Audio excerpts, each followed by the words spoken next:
Okay, we're getting there. I want to show you a really cool trick here, though, before we continue. It would be really handy for me to know where the dead center of my layout is. That's going to help me line up the additional rings and the hole that's going to go in the center of the disc, and maybe parts of the actual design, the actual layout that we stick on this guy. That's all going to be helpful, right? So here's what I'm going to do. I'm going to do a couple of things, actually. What I'll do here, first of all, inside my layers palette, is I have my new layer there, layer 1. I suppose I should rename this guy. I'll just double click on this guy and I'll call him disk.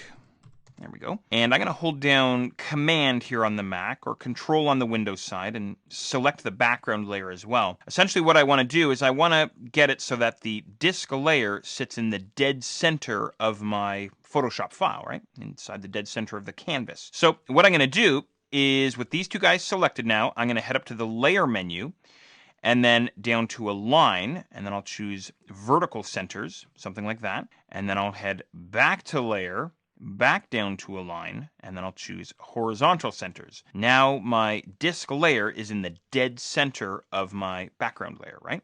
Wonderful. Okay, that's great. Now here's the next thing that I'm going to do. I'm going to deselect both layers. I just clicked below my background layer.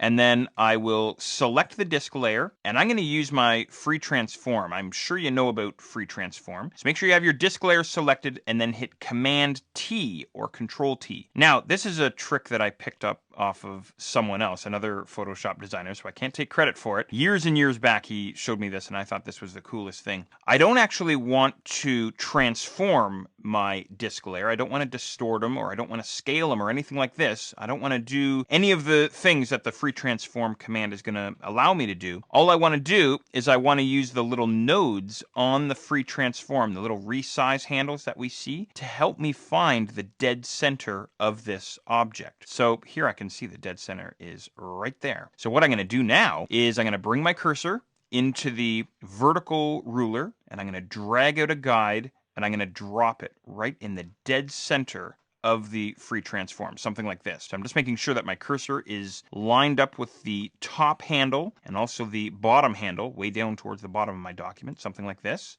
There we go. And then I'll do the same horizontally. So I'm going to drag down a horizontal ruler and drop this guy right at the dead center of my free transform. Again, using the handles to help me line this up. Something like this. Perfect. Okay, wonderful. Now, what I'll do is I'll just hit Escape on my keyboard. I'm not actually going to use that free transform, remember, but now I have guides that are sitting in the dead center of my layout. A very, very cool trick here. All right. Good stuff. Now, we have some additional circles, some additional rings to set up, so we will do that next.